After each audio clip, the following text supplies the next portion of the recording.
You got questions going out of your mind. Someone with answers now that's hard to find. Like the what and the why and the how stuff works, or just where to go to avoid all the jerks. She's Gear Abby, Gear Abby, advice that doesn't suck. Gear Abby. Hello there, my outdoorsy friends, and welcome to Gear Abby, where we tackle the controversial, weird, obscure, and taboo topics that other outdoor podcasts refuse to touch.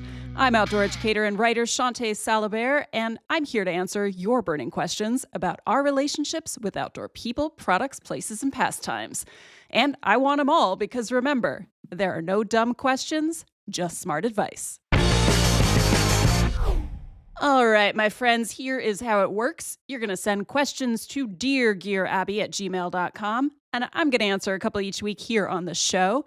And as always, the moment you're waiting for, joining me today, and as it turns out, every single day, is our partner in gear, the producer of Gear Abby, and a man I think might just miss hosting his own podcast, if not for all the actual work involved, Colin True.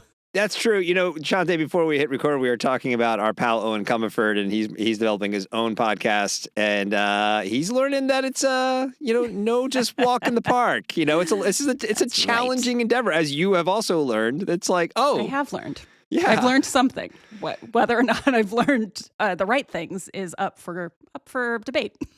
Well, I think you have, but also like It's you when you hear people say, I'm going to start a podcast, you're like, you should, but also be prepared. Be prepared. The stakes are high. The podcasting is low. It's something, most of it's in the middle. That's true. It's true. Well, speaking of high stakes, low stakes, middle stakes, you, before we dive into the questions today, you chose violence over on LinkedIn last week. You made a very divisive post suggesting that outdoor pursuits only count as sports, and I'm putting sports in quotes, when there's competition involved. Like you want to win or you want to lose or you want some bloodshed, apparently. So, Colin, I feel like we need to talk about this here since you said on LinkedIn that we would talk about it here. So I'm going to open up the fist-shaking floor to you first, and I just want to know, Colin, what's your deal and why the haterade? Why did you choose to fire shots at trail running specifically? I have a lot of questions. I am the listener. I am sending you questions. Please answer them. For sure. I mean, look, I chose trail running because I spent that day reading several articles about the sport of trail running. And I'm like, well, you chose to do that. Is it though? No one forced you to read those. That's a good point. I do want to say, firstly, though, how just absolutely hilariously easy it is to trigger the outdoor industry LinkedIn crowd. I was giggling incessantly while I typed my posts, and I giggled even more at the vitriolic responses. Oh, my God. The you post loved got it, back. didn't you? This is why you actually did it. And like right now we've gotten over 300 votes in that poll. God, really? I looked at it last night. It was like 100 something. That is wild. No, it's gone way up today. And as we were recording this, and 81% think that trail running is a sport. I'm surprised it's not actually a little bit in like the 90% or higher range, frankly. Mm-hmm. But look, there's a segment of our outdoor community that claims understanding of others while simultaneously digging in on the way they think things should be. I'll admit to liking to needle those folks from time to time.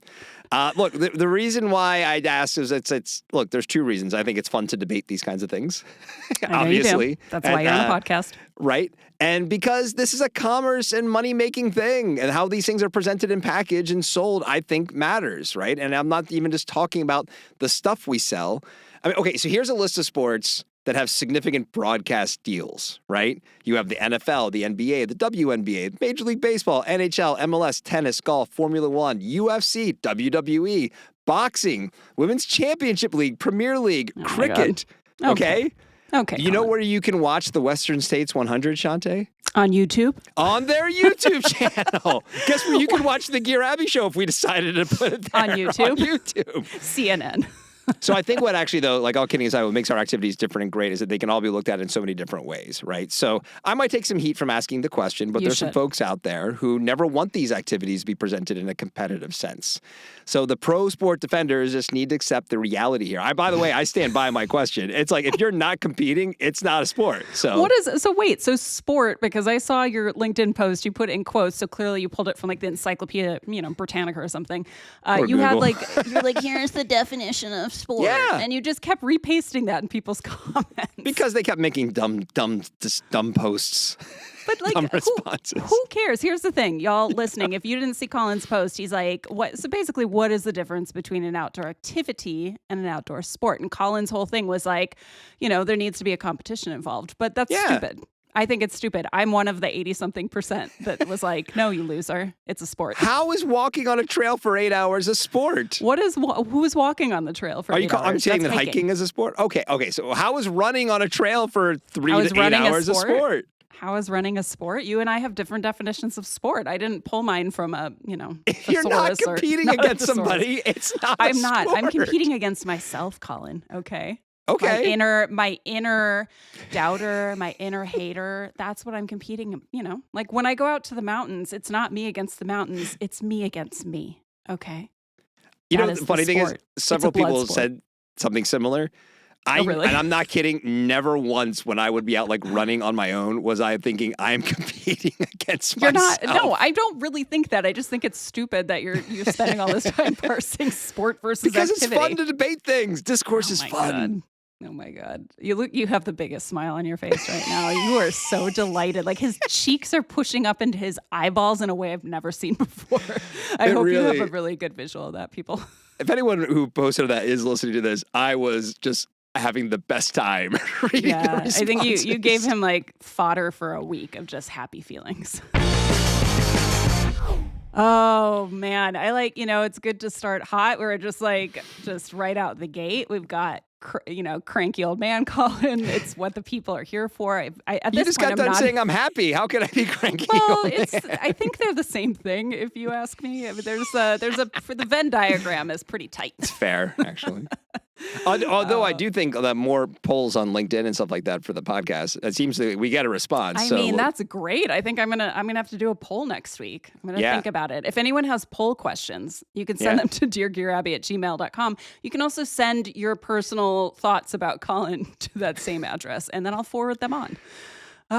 But before we do that, how about we continue on with this episode and dig into some listener questions? So what do we have to kick things off? The thing that this show is actually about. That's right. It's not just us bantering, although we did get a really nice, you sent me a great Apple Podcast review. People leave reviews. It really warms the little cockles in my heart. I love when we get Apple Podcast reviews. We got a very nice one. So if they're listening to this, was it King Shame? It was a King Shame riff. Such a good name. Whoever... 3 cheers to you. Yes. We thank you for liking our banter because we like our banter. All right. First question for today's episode. Dear Gear Abby. Hi. I'm starting the trail at the end of March. So excited. They don't say which trail. What trail? I mean, okay. There's a trail down the street. I'm going to start it. And my mom wants to buy me an InReach for safety. I really don't want extra things to carry, especially since I already have an iPhone with the SOS function. I do like the idea of having an extra layer of safety out there because I'm going alone, and this is my first big backpacking trip, so probably not the trail down the street. Just some trail, though. But also, can't the phone just work for this? What are your thoughts? Thanks so much. Signed, Becca the baby backpacker. Ha ha ha. Hope that works. It works.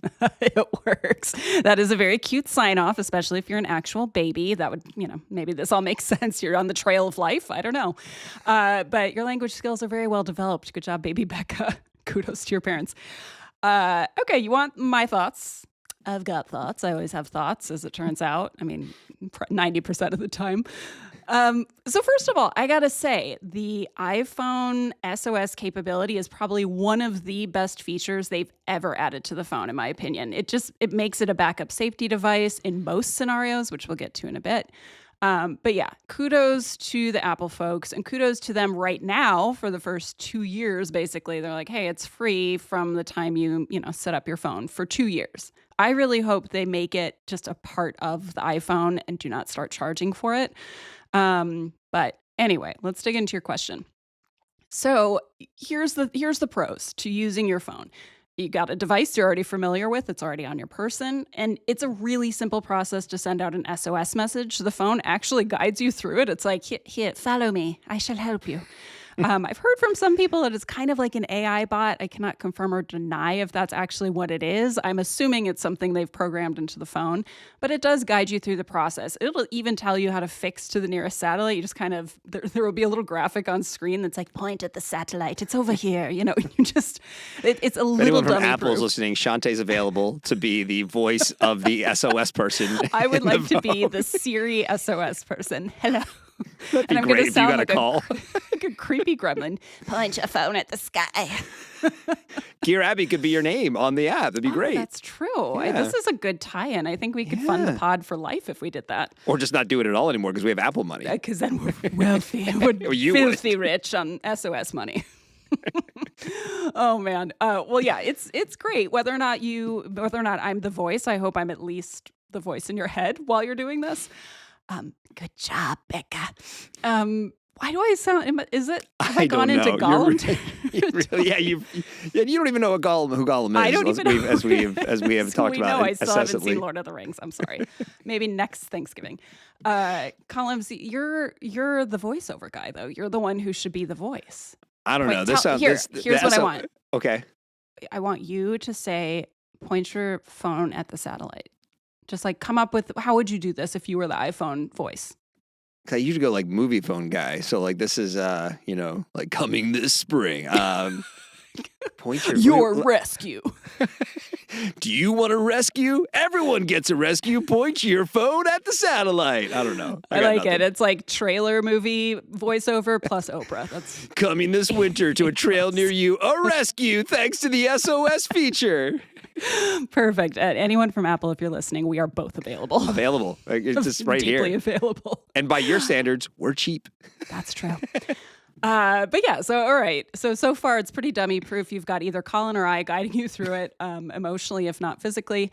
And you can actually, ahead of time, you set up your emergency contact info in your phone, set up that whole medical info situation. And if you press that little SOS or do the little SOS thing, that information will actually be shared with 911. That's the emergency service that the iPhone will connect you with. And with your emergency contact so that they're getting alerts about what's happening with you out there, always exciting for the folks back home. And on the newer operating systems, you can make non-emergency texts via satellite, which is a plus for some people. It's something that could be helpful. I'm not 100% sure how well it works yet. Like I've heard some people use it and it's a little hit or miss. So there is, however, real world data that these emergency features work. So you thinking like, hey, I've got this thing in my pocket, it's got the SOS feature, you're not wrong. I don't know if you've been following the news. I know it made international news, but there was an absolutely horrific avalanche tragedy here in California by Donner Summit. Unfortunately, it sounds like 9 people were lost. Maybe by the time this comes out, they'll have that confirmed. But anyway, the people who survived that used the phone SOS to connect to the county sheriff and coordinate rescue. And there are tons. There's actually quite a lot of success stories before that. So the function is great, and it can absolutely provide peace of mind to have it on your phone. But here's why I still actually carry an InReach. I've got an InReach Mini. First of all, there's just way more satellite coverage with an InReach. It uses the Iridium network. It has 100% coverage anywhere in the world. Mm-hmm. Apple's SOS feature doesn't have that yet.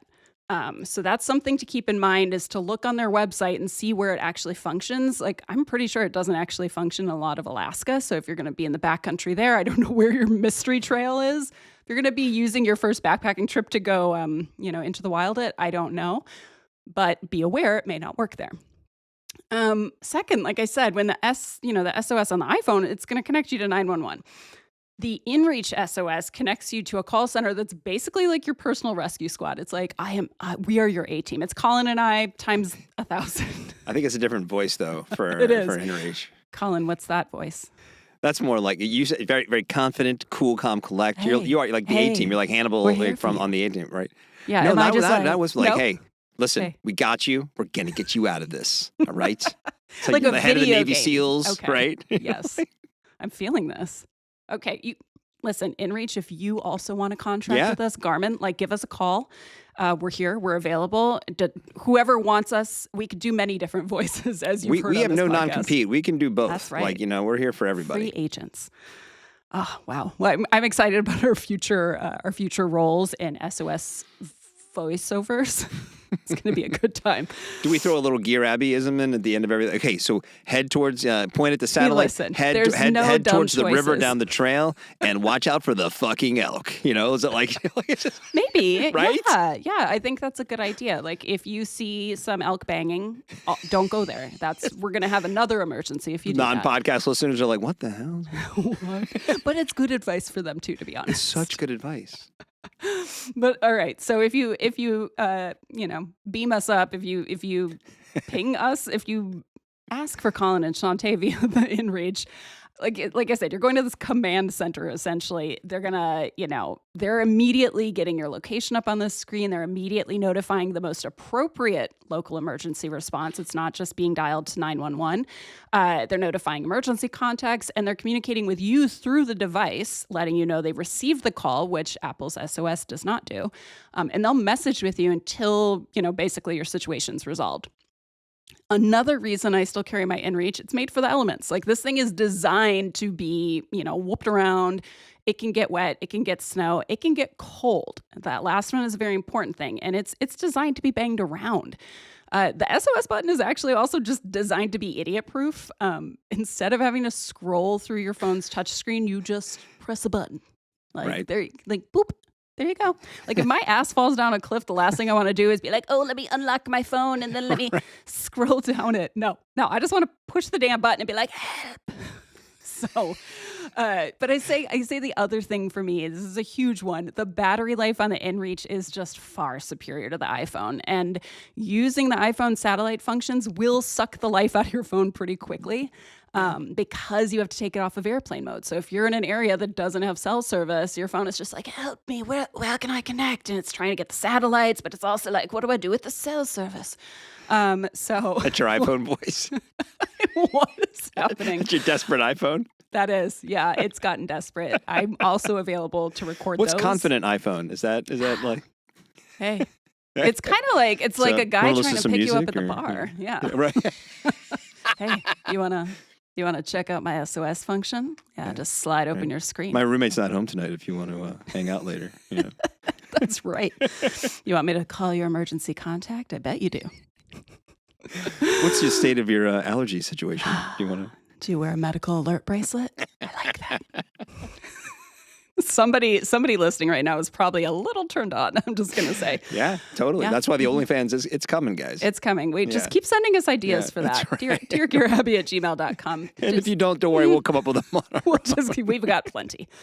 But yeah, anyway, I'd say finally, if I'm going to keep line listing the things I dig about the InReach, it's got this great weather forecast function that I really like. And also you've got, great built-in navigation, location tracking features, that's kind of the other thing it's meant for. So for me, the peace of mind is worth a very small weight penalty. Like I said, I use the mini. It's 3.5 ounces. Plus, listen, Becca, your mom's offering to pay for it. So you got nothing to lose here, kid. I mean, baby. So hike on. Yeah, I mean, these are all tools, right? I mean, and how's crazy as the smartphone has become in terms of what it can do, it's like, but also it's not designed specifically for this. And it can, I'm sure, to your point about it, it's way more fragile compared to a specific, right? And then, it's one thing if you're on like a day hike and you're like, I've got your random mapping app out or whatever it is that works in airplane mode, and it's fine. And if it doesn't work, like, it's going to be fine. I'm only a few miles from the trailhead. I'll be okay. But if you're going like out there, like get the right tool for the job. It's not your phone. That's right. It's Colin and I. That's right. Colin and I. We're just one on each shoulder strap of your backpack. You'll get like a small one of each of us. We'll have a speaker built in. We can also, I'll give you the words of encouragement. Colin will probably maybe yell at you a little bit. I might. You can program it to do whatever you want. So you're you're not doing a sport right now, Becca. All right. You know that, right? And then I'll be like, shut up, Colin. Becca, you're doing a good job. Oh, Colin, I'm really excited about our future in SOS voiceovers. I think this is a real key move for us, really moving forward in life. I'm surprised we haven't thought of it sooner. And I know. also, listen, Becca, we are cheap. So if you want to outbid Apple and Garmin, we'll be exclusive. It's fine. Yeah, you can call us personally, and we'll be there for you. Maybe emotionally, probably not physically. If I'm being honest, we've got other things to do, but just we're there for you, spiritually, if anything. I agree. All right. Well, who are we going to help next, Colin? Okay. Next question, deargearabby. My wife and I moved from Washington State to Savannah, Georgia a few months back. Big move, but so far we really love it here. We are, however, still trying to get our footing as outdoor people. We spent a lot of time paddling back in Washington, mostly low-stakes sea kayaking and lake kayaking, and we're keen to try it here. My wife, however, brought up a valid point. There are alligators here, and we have no clue how to paddle safely around gators. I realize this is a fairly niche question, but perhaps you have some advice. Many thanks. Signed, Richard. Oh, Richard, you know what? You have no way of knowing this, but I actually fell in love with kayaking while I was living in Charleston, South Carolina. And I saw more than my fair share of gators while I was out on the water. It is just filthy with gators there. So this is a niche I actually know about. I did not have to call in the cavalry on this one. But yeah, Colin, have you actually, before we get into gator territory here, have you ever been in Gatorland? Have you ever encountered gators in your life? I've not been, in a zoo. Yeah, I've done some stuff in Florida, but I've never encountered one. No. Oh my God. they were everywhere in Charleston. I think my first week there, I was walking to a local park and there was just a fat gator just hanging out. And I was like, I'm sorry, is that giant lizard supposed to be there? Is it going to kill me? It did not. This is not my ghost. My gator bitten ghost. No, real live intact person here. So yeah, Richard, I'm sure that just gave you a lot of comfort. That's the end of that's it, right? That's it. So they just waddle around. They hang out. So now we're going to talk about how you can sell your kayaks. And think about you probably at this point need to just do sky sports because they're on the land too. Okay. Right. Sky sports is where it's at. Just start parachuting or parachuting. I think Why did I pronounce it like that? You can just pet them. I think is probably fine. Good. Yeah, if you want to end up in the news, Richard, boy, do I have some suggestions for you. All right. Well, listen, first things first, unlike crocodiles, they're toothy, kind of mean cousins. Alligators thrive in freshwater. That is what they love. It's very unusual for them to spend too much time in saltwater since they're not really adapted to it. I mean, they'll spend a little bit of time here and there, especially in zones where you've got like a creek meeting with the ocean. But your old friend sea kayaking is probably one almost surefire way to avoid the gators if that's your desire.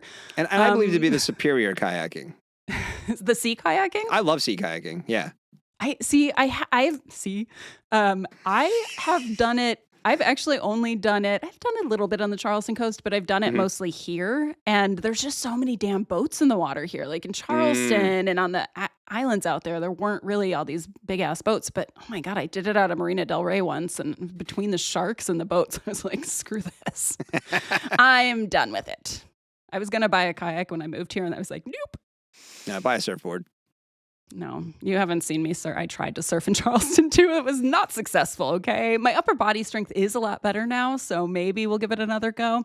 We need surfing questions. We should have Justin Hausman come on and talk surfing. Oh, that's a great idea. Yeah, we could do a whole Are you Hausman. listening? Are you listening, Hausman? It's like sending out the bat signal. It's just shaped like a surfboard. Or maybe it needs to be shaped like a redwood since he works for Save the Redwoods now. Why not both? Why not both? Sounds very Californian, actually. Oh, man. Well, we do have an obligation. It's in our contract to mention California at least once. We're already at like 6, I think. So that's true. We do our best, okay? Well, here, listen. We're in Georgia now, though, Colin. So sorry. Going back to Georgia. Richard. Sorry, Richard. We're coming back to you here. But yeah, listen. You can go sea kayak. Although I will say, then you got to think about sharks. Just lots of toothy little dudes out there in the Carolinas and Georgia. But listen, there is actually a ton of great non-ocean paddling that you are missing out on if you let a little reptilian fear get in the way. So I'm going to give you some general guidelines. And honestly, hopefully this puts your mind at ease and you're out there paddling and thinking about all the orcas you left behind in in Washington. So if you're nervous, first of all, just sign up for a guided tour, find a local group paddle, something like this, have somebody else do gator patrol out front. But it might ease your worries a little bit just to see how other people handle it, especially people who have been doing this for a while, and how they handle it when they see gators, because you're going to see gators. You're not going to see them. They're there. I think that'd be cool. I want to see gators. Honestly, it was once I realized, because this is the thing, gators are chill as hell. They're just like, I'm just chilling on this riverbank, bruh. I'm cruising in the water. I don't want to. You got to watch for the ones who are wearing leather leather jackets, have a pompadour, smoking cigarettes, and they're gathered together. Like the gator gangs are what you're. Yeah, dangerous. They start snapping. Yeah, it's very Jets versus Sharks, but it's just like Gators versus you when that happens.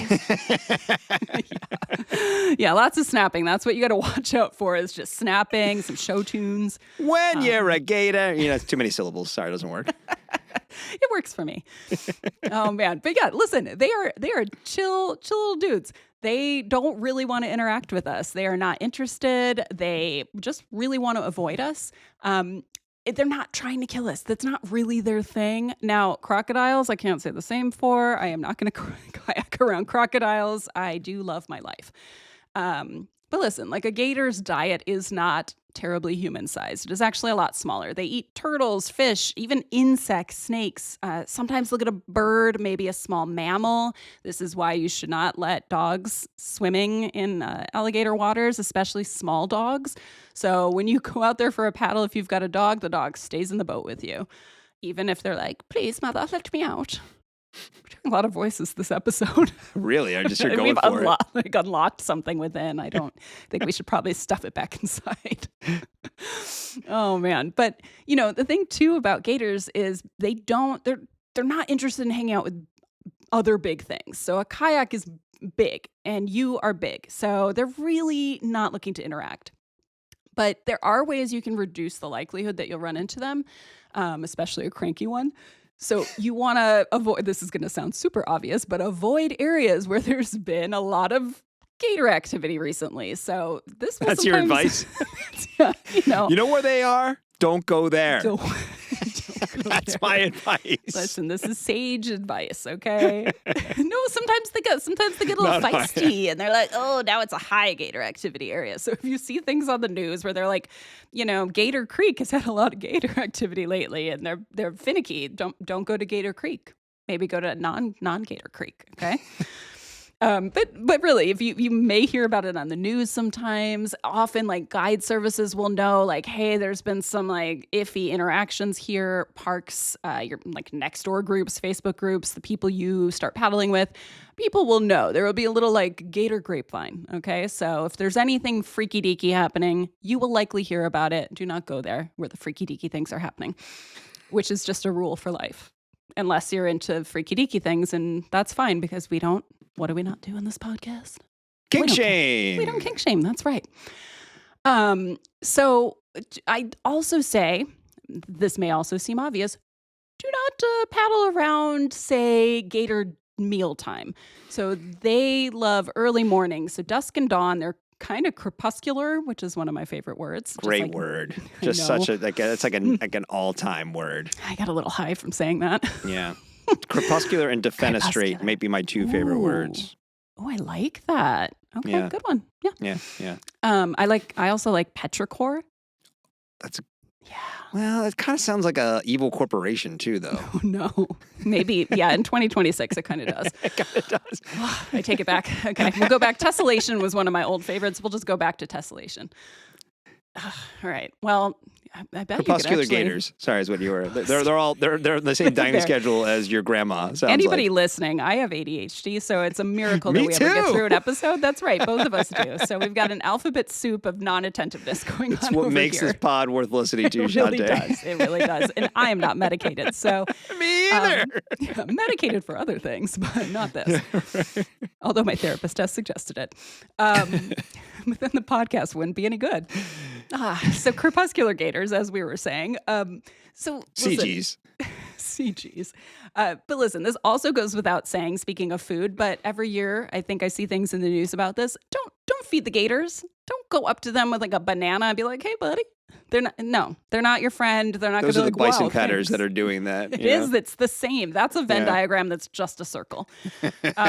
Yeah. Also, just don't, baby alligators, it's just like with bears or any other animal that gets territorial. Like gators will go absolutely bananas if you try to screw around with their kids. And you know what you don't want? You don't want a gator going bananas on you. Okay. No. Yeah. So late spring is actually a big time for gator breeding. So be especially careful that time of year, but also like specifically put your little eyeballs on grasses on the side. Like tall grasses is prime gator rearing territory. So be thoughtful if you're going to exit your kayak in an area with tall grasses and kind of keep away from the shoreline in spring, especially. So here's the thing. You're going to see a gator. What do you do when you spot one of them? You are going to do your best to steer clear, okay? The recommendation is about 30 feet, but this can be tough when you're in those narrow little creeks. So what I usually would do is just scan ahead and you will see, like, they'll have their little eyeballs sticking up, their little snouts, sometimes part of their back or, a little bit of their head. So you can usually see them when they're just hanging out up there. And so don't try to paddle directly into the gator thinking you're going to scare it. No, that is a recipe for disaster, which I hope you know. Just hang back and see if it kind of paddles off, or if it doesn't and it's just lurking and looking at you like, you look tasty. Paddle back the other way. It's a simple solution. Just reroute yourself. And you know what, Colin, I bet you didn't know this. Maybe you did. Did you know that gators sometimes, when they're angry, they will hiss like some sort of giant swamp cat? I did not know that. That's actually kind of intimidating. I know. Yeah, it is. Do you want like this? You don't want to stick around and find if that big scaly kitty is going to bite you. Like, you don't want to know. Yeah. But it does happen sometimes. If it locks onto your kayak, again, super rare. Richard, do not freak out. This is almost never going to happen to you. I really doubt it will happen to you. If it does, if it latches on, take your paddle and boop that big scaly kitty on the nose. Okay, boop it real hard and then paddle the hell away from there as fast as you can. Okay, keep the paddle in your hand and then use it. Yeah. Listen, though, here's the thing. I lived in Charleston for almost 5 years. I never once had an issue with a gator. I saw a shit ton of gators. It's just filthy with them. Like I said, they are part of the scenery. They are the deer of the Southeast in a way. And if I had to guess, like, the reason why I didn't have any negative encounters with gators is probably because I was not a drunken 21-year-old dude trying to play Russell the Gator. Okay? So that's not. I'd like to have seen that. I did do a quick little Google search while while YouTube is for. I did do a little quick Google search while you were talking, and it's like I only saw in Florida they average 8 unprovoked gator attacks a year. It's like 1 in 3 million kind of deal. It's a little like shark attacks or bear attacks, things where it's like people are not going outside because they're worried about this thing that has an incredibly low likelihood of ever happening. Yep. And it's honestly like I understand the hesitancy, but it's also like, I don't know, it's cool when you see a rattlesnake, or it's cool when you see a bear upwind far away. It's so is that because you're farting? Well, I don't want the bear to smell that. That's mean to the bear. But it's it's like the wildlife is cool. It's one of the reasons why we should go outside. So I would find ways to seek it out and embrace it. Don't just try and avoid. Like, go find the gators and say, look at them from a distance. Say, oh, there they are. I remember what deargearabby told me. 30 feet away from me. Be safe, Richard. Have fun and enjoy your newfound gator paradise.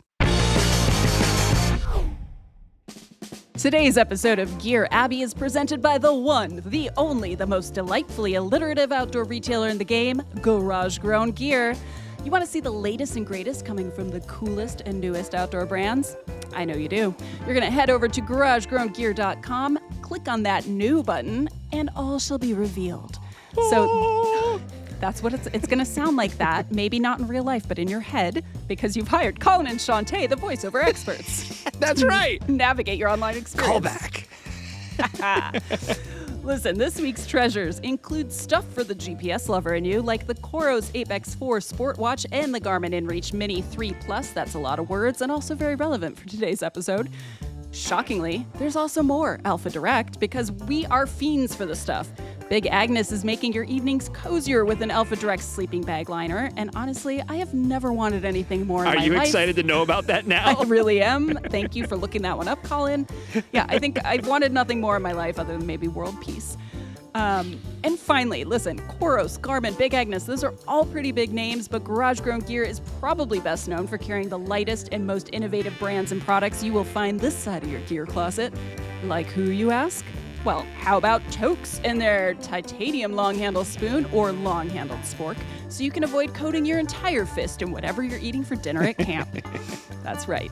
Whether you're an ultralight backpacker or just an outdoorsy person who wants to see outdoor innovation at its best, you'll find something to love when you head to the official gear shop of Gear Abbey, garagegrowngear.com. Oh man, wow. We've had I like that we've got animals back. I was a little sad that the gators there was not any sexual tension in that question, but listen, we're opening the floor for future. I want to actually, maybe we can get a herpetologist on the show. Yeah. That would be exciting. That would be exciting. If you know one, if you are one, or if you want to find one. I'm a little disappointed that you don't want to hug a gator like you want to hug a pika or marmot, you know? Colin, they're cuddly. Don't you want to keep having a podcast? Because maybe they just need hugs, and that's their problem. Maybe they're hissing. It's like, hey, come get me. Yeah, maybe. I'll let the 19-year-old drunk boys figure that one out. Yeah. Send them in. It's what they've been trying to do all these years, exactly. I think. It's just comfort these guys. Like, oh, I'm sorry, buddy. All right. Well, we have one more opportunity to enlighten people with our special knowledge bank. What do you have for me? Okay, this might be one of the more deranged emails we've had here on Gear Abbey. Okay. That's saying a lot. Okay. It is. Dear Gear Abbey, I've been reading up on Mount Whitney since my bros and I hope to climb it this summer after we graduate. We don't know if it's college or high school. I think you could probably flip a coin here. And we just applied for a lottery permit.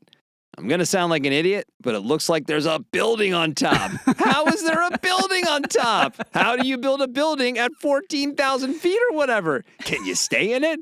Please be nice. I'm just a dumb kid. Ha ha.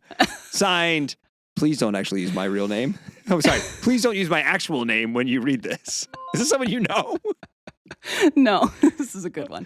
Amazing. Super fantastic. Thank you for this beautiful email. We're not going to use your actual name, but you've also given us no alternatives, so I'm just going to call you Kid. There you go. But listen, we're going to leave the dumb... It could be worse. It could be Dumb Kid. So you're like... It could be, but no, I'm going to leave it out because you clearly haven't listened to the part where I say twice in each episode, there are no dumb questions, okay? Listen a little harder, Kid. Maybe you will graduate sooner. I don't know. But listen, lucky for you, I know exactly. Like, first of all, your email also, by the way, sounded like you maybe wrote it while you were high. So I think that's why Colin liked it so much. There's a building up there. There's a building. By the way, there is a building up there. There's a lot of buildings on a lot of mountains. Like, that's not an unusual thing. It's true. It's a pretty tall mountain. Listen. Well, here, I do know how that building came to be up there, but we're going to explain what that building is, and then I'll tell you how it got there, since I bet most people listening have never been to the top of Mount Whitney and have zero idea what we're talking about here. So just in case you're not even familiar with the mountain, Whitney, or Tumunguya, which is the Paiute name for the peak, it is the tallest mountain in the lower 48. It's about, give or take, 14,505 feet, 495 feet. It seems to change yearly, and the mountains actually are growing every single year. The earth is alive. So yeah, really depends on who's measuring, but it's tall. Okay. The first time I went up there, my friend made us t-shirts that said she gave us at the summit, and they said, "I am the tallest thing in the lower 48. It's very, very special. I think I still have it. Okay. Yep. And we were. So listen, there is a building up there. I've been in the building. I've signed the register outside the building. The building was inspired by a bunch of science nerds led by a guy named Samuel Pierpoint Langley. And yes, if you're wondering, this is the same guy who has a whole different 14er named for him just south of Whitney. He was an astronomer, a physicist, a professor, and eventually the third ever secretary of the Smithsonian Institution, which plays into this story in a little bit. So basically, we're going to go way back to September 1881, before there was a well-manicured trail. People just kind of beat in a path with their feet. It was not great. They couldn't really take stock of it. But the people down in Lone Pine loved to head up there. And in fact, little factoid, it was not the guy it's named for, Josiah Whitney, who was with the U.S. Geological Survey. He never even climbed this thing, okay? He never made it up there.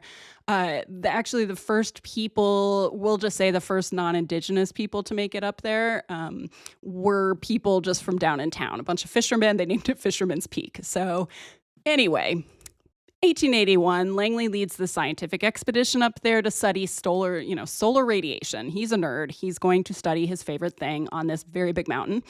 He gets up there. It's got this pretty large rocky plateau. If you've never been up there, it's a significant size. Like, that's why there can be a building up there. And he totally geeked out. He's like, oh my God, this would be the perfect place for an observatory. That's how he said it. Colin's about to ask me. Yes, I listened to recordings of him saying it. Oh my God. Who's so from California? Cool. Yeah, tubular. No, he's actually from out east. Oh, okay. But he suggested that the federal government should build a building up there. You should make an observatory so that scientists could return and spend time doing all this lovely, nerdy science stuff.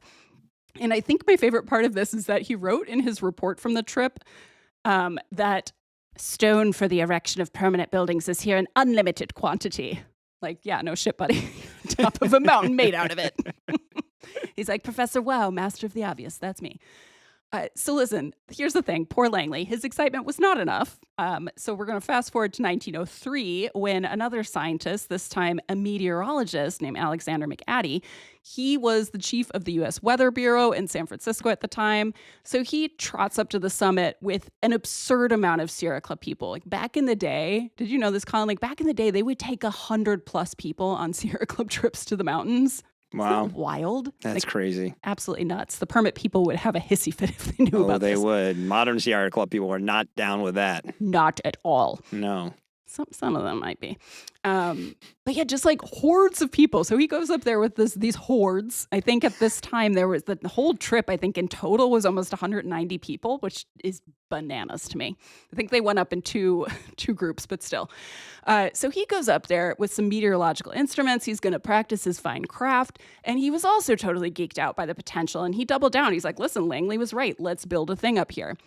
So that same year, 1903, the good residents of Lone Pine, which if you're not aware, haven't been there, it's just this small town at the base of the mountains, home to my favorite breakfast spot, the Alabama Hills Cafe. Little plug. Love that place.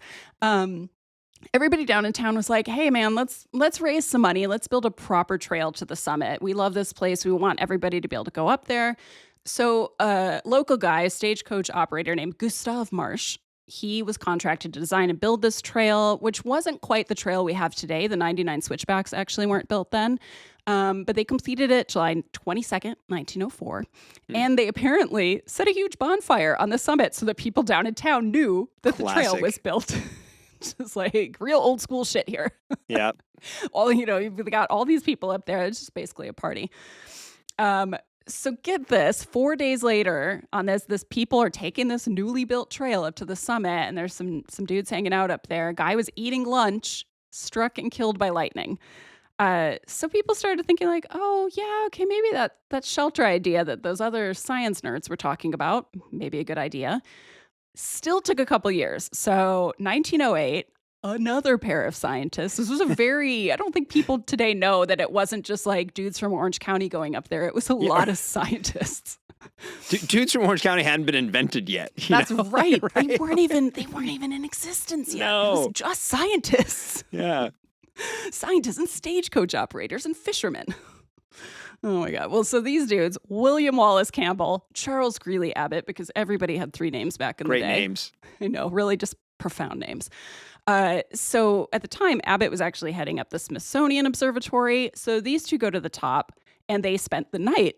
And they were cold as hell. It's cold up there, even in the summer. So weird, 14,000 feet. I don't know. It's like... My favorite thing is that the next day they were like, it was too cold. We should build something up here so that scientists have a place to sleep when they come to make observations. So amazing. So because Abbott was involved with the Smithsonian, they kicked in funding. And then our old pal Gustav Marsh comes back. He is going to get the work done. He and his crew finished building this fairly large building in a month. It was like 30 days, give or take. Crazy.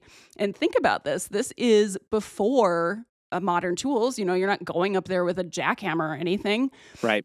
So listen, your question, anonymous writer, your question, kid, how did it get done? Well, you get a well-funded institution to pay for it. Then you drag all of those supplies, which, by the way, included steel beams. Yep. You drag them up there using pack animals, and then you get a bunch of determined people just to haul ass and finish it.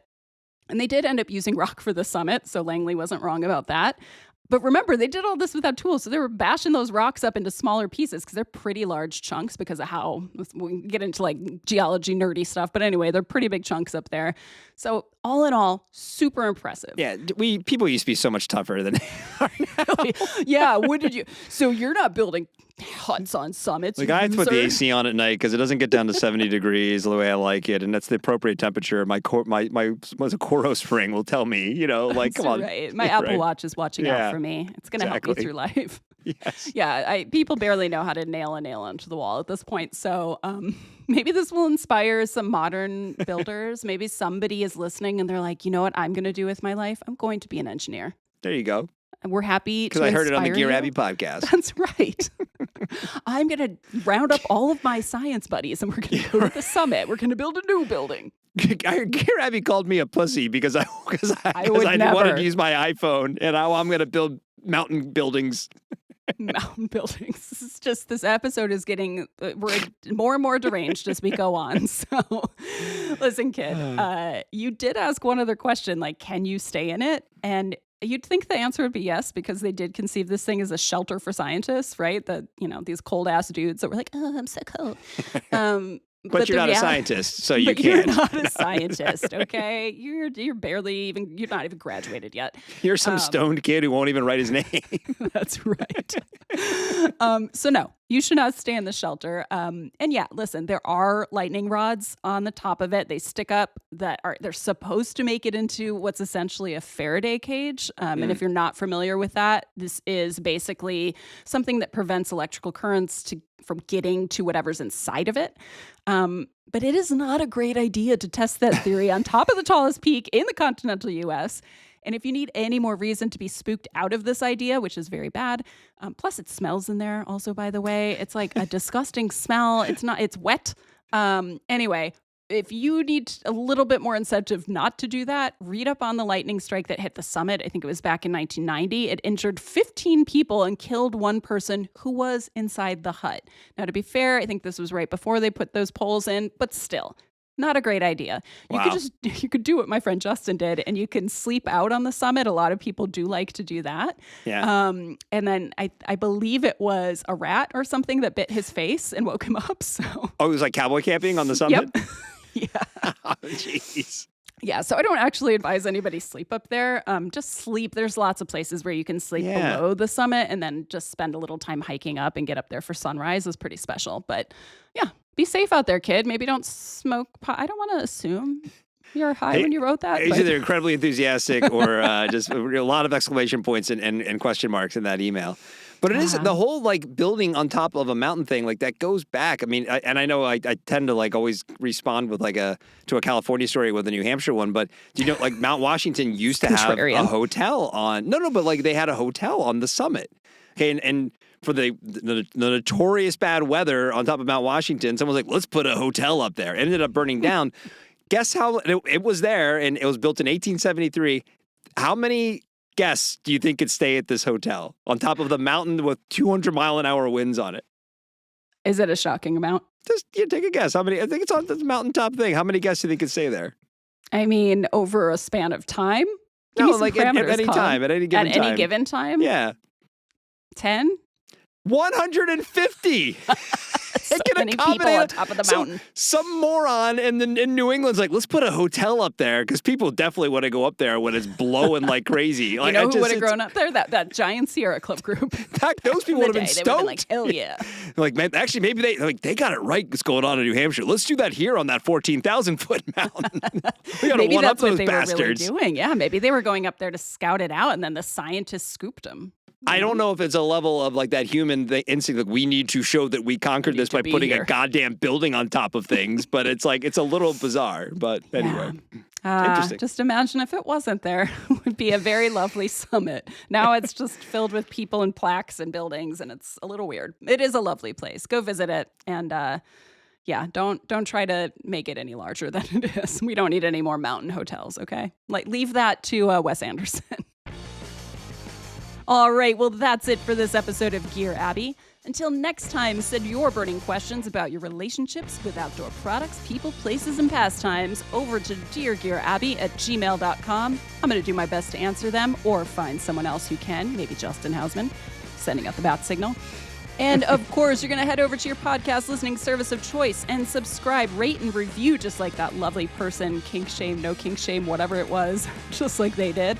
And support the pod, make my day. Follow us on Instagram at GearAbbyPod. In the meantime, today's episode was produced by David Karstad and this guy, Colin True. I always have to I gotta pause, let you do that. Thank you. Art direction provided by Sarah Gensert. I'm Shawnté Salabert. And remember, there are no dumb questions. You got that, kid? Just smart advice.